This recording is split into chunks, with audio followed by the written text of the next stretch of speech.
আসসালামু আলাইকুম। This is Rabia. সবাই কেমন আছেন? আমিও আলহামদুলিল্লাহ ভালো আছি। আজকে নিয়ে চলে এসেছি আপনাদের সামনে ইলিশ পোলাও। খুব সহজভাবে ইলিশ পোলাও রেসিপিটা রান্না করা শিখতে হলে অবশ্যই ভিডিওটা না টেনে পুরো ভিডিওটা মন দিয়ে দেখতে হবে। তো চলুন কথা না বেরিয়ে রান্নায় চলে যাই। প্রথমেই আমি একটা ডিশের মধ্যে দিয়ে দিলাম 3 স্পুন টক দই। এরপর দিয়ে দিব 4 থেকে 5টা কাজু বাদাম বাটা। এরপর দিয়ে দিব 2.5 চামচ আদা রসুন বাটা, দিয়ে দিলাম রান্না অনুযায়ী পরিমাণ মতো পেঁয়াজ বাটা, দিয়ে দিলাম 1 চামচ মরিচ গুঁড়ো। আপনারা চাইলে কাঁচামরিচ বেটেও দিতে পারেন, এটা যার যার স্বাদ অনুযায়ী ব্যবহার করবেন। দিয়ে দিলাম একদম অল্প পরিমাণের ধনিয়া গুঁড়ো। লাস্ট দিয়ে দিব অল্প পরিমাণের জিরা ফাঁকি, এটা অপশনাল, না দিলেও হবে। আমি লবণ দিতে ভুলে গিয়েছিলাম, তো দিয়ে দিলাম পরিমাণ মতো লবণ। তারপর এগুলোকে ভালো করে হাতের সাহায্যে মিক্স করে নিব। একদম সবগুলো ভালো করে মিক্স হয়ে গেলে তখন এর মধ্যে দিয়ে দিব ইলিশ মাছ। ইলিশ মাছ ম্যারিনেট করার জন্যই মূলত এই মশলাটা তৈরি করা হয়েছে, আর এই মশলা দিয়েই ইলিশ মাছটা রান্না করা হবে। মাছের মধ্যে ভালো করে ম্যারিনেট করে রাখা মশলাগুলো মাখিয়ে দিতে হবে। মাখিয়ে এটাকে 10 থেকে 15 মিনিটের জন্য রেখে দিব। মাছগুলো এক সাইডে সরিয়ে আমি পোলার চাল ধুয়ে নিব। পোলার চাল এত একটা ধোয়া লাগে না, তো আমি 2 বার ধুয়ে এটাকে ঝরা দিতে রেখে দিয়েছি। পোলাও রান্নার ক্ষেত্রে পোলাওর চালটা ধুয়ে ঝরা দেওয়া খুবই জরুরি, এতে করে পোলাওটা অনেক ঝরঝরা হয়। তো এখন ম্যারিনেট করে রাখা মাছগুলোকে আমি রান্না করে নিব। তার জন্য একটা প্যানের মধ্যে পরিমাণ মতো তেল নিয়ে নিয়েছি। তেলটা ভালো করে গরম হয়ে গেলে বেরেস্তা করার জন্য পেঁয়াজ দিয়ে দিব। বেরেস্তা করার জন্য পেঁয়াজটাকে ব্রাউন কালার করে ভেজে নিব। ব্রাউন কালার হয়ে গেলে চুলা থেকে নামিয়ে নিব। এরপর বেরেস্তা করা তেলের মধ্যে দিয়ে দিব অল্প পরিমাণের পেঁয়াজ কুচি। পেঁয়াজ দিয়ে একটু ভালো করে নাড়াচাড়া দিব।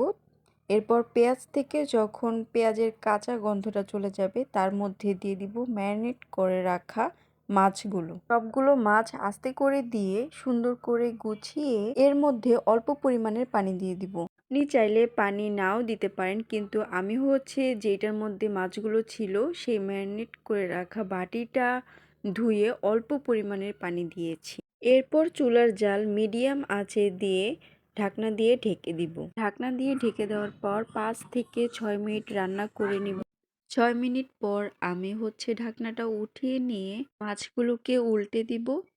একদম সাবধানতার সাথে মাছগুলো উল্টাতে হবে যেন না ভেঙে যায়, কারণ ইলিশ মাছ এমনিতেই অনেক নরম একটা মাছ, তার মধ্যে যদি এটা রান্না করতে দেওয়া হয় এটা আরও নরম হয়ে যায়। এর জন্য সাবধানতা অবলম্বন করে মাছগুলোকে আস্তে আস্তে সবগুলো উল্টে দিব। এরপর আবার কয়েক মিনিটের জন্য ঢাকনা দিয়ে ঢেকে দিব। 3-4 মিনিট পর ঢাকনাটা উঠিয়ে দেখব মাছের কি অবস্থা, মানে দেখব মাছের সাথে মশলাগুলো কি ভালো মতো হয়ে গেছে কিনা। এটা যেহেতু ইলিশ মাছ, তো এত একটা রান্না করা লাগবে না, অল্পতেই হয়ে যাবে।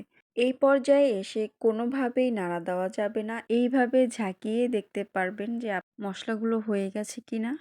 তো এই পর্যায়ে এসে মাছগুলোকে আলাদা করে নিলাম মশলাগুলো থেকে।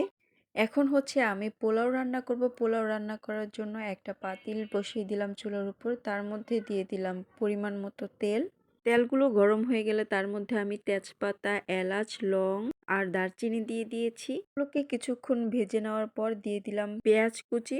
আমি একদম অল্প পেঁয়াজ নিয়েছি, কারণ পোলাওতে এত পেঁয়াজ লাগে না। পেঁয়াজ আর মশলা হালকা নাড়া দিয়ে এর মধ্যে দিয়ে দিব ধুয়ে রাখা সেই পোলার চাল। পোলার চালটা দেখতেই পাচ্ছেন কেমন ঝরঝরা, এর মধ্যে একটুও পানি নেই। আপনারাও সবসময় চেষ্টা করবেন যে পোলার চাল ধুয়ে কতক্ষণের জন্য ঝরা দিয়ে রাখতে, তাহলে পোলাওটা রান্না করলে অনেক ভালো লাগে খেতে, ঝরঝরা হয়। তো চালগুলো দেওয়ার পর আমি দিয়ে দিলাম পরিমাণ মতো লবণ। লবণটা দেওয়ার পর ভালো করে চালগুলো ভেজে নিতেছি।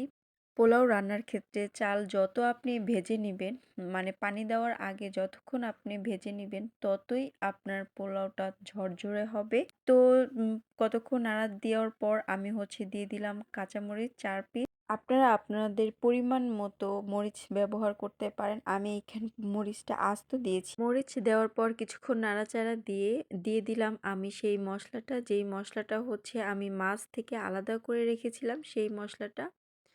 মসলাটা দিয়েও ভালো মতো নাড়াচাড়া করতে হবে যেন প্রত্যেকটা চালের মধ্যে মসলাগুলো চলে যায়। চাল আর মসলা যখন একদম মিলেমিশে ভাজা ভাজা হয়ে যাবে তখন দিয়ে দিব হালকা কুসুম গরম পানি, একদমই কুসুম গরম পানি। কুসুম গরম পানি না দিলে হচ্ছে পোলাওটা লেটকা হয়ে যাবে। এর জন্য আমি পরিমাণ মতো গরম পানি দিয়ে দিলাম। পানি দেওয়ার পর কিছুক্ষণের জন্য আমি ঢাকনা দিয়ে ঢেকে দিব। কিছুক্ষণ পর ঢাকনা উঠিয়ে পোলাওটা একটু নাড়াচাড়া দিয়ে নেব। আরেকটা কথা বলে নিই, মাঝখানে কিন্তু আমি আরও একবার নাড়া দিয়ে জালটা একদম মিডিয়াম আঁচে রেখে দিয়েছিলাম। তো এই পর্যায়ে যখন দেখব পোলাওটা একদম হয়ে গেছে তখন আমি পোলাও অন্য একটা পাত্রে অল্প পরিমাণের কিছু পোলাও উঠিয়ে নিব। এরপর পোলাওর মধ্যে তুলে রাখা সেই মাছগুলো একে একে সাজিয়ে দিয়ে দিব। সব কয়টা মাছ দিয়ে দেওয়ার পর তুলে রাখা সেই পোলাওগুলো দিয়ে দিব মাছের উপরে। মাছের উপরে পোলাওগুলো দিয়ে পোলাওর উপরে সেই ভেজে রাখা বেরেস্তাগুলো সুন্দর মতো ছড়িয়ে দিব। বেরেস্তা দেওয়ার পর পোলাওটাকে ঢেকে কিছুক্ষণের জন্য ভাপে দিয়ে রাখবো।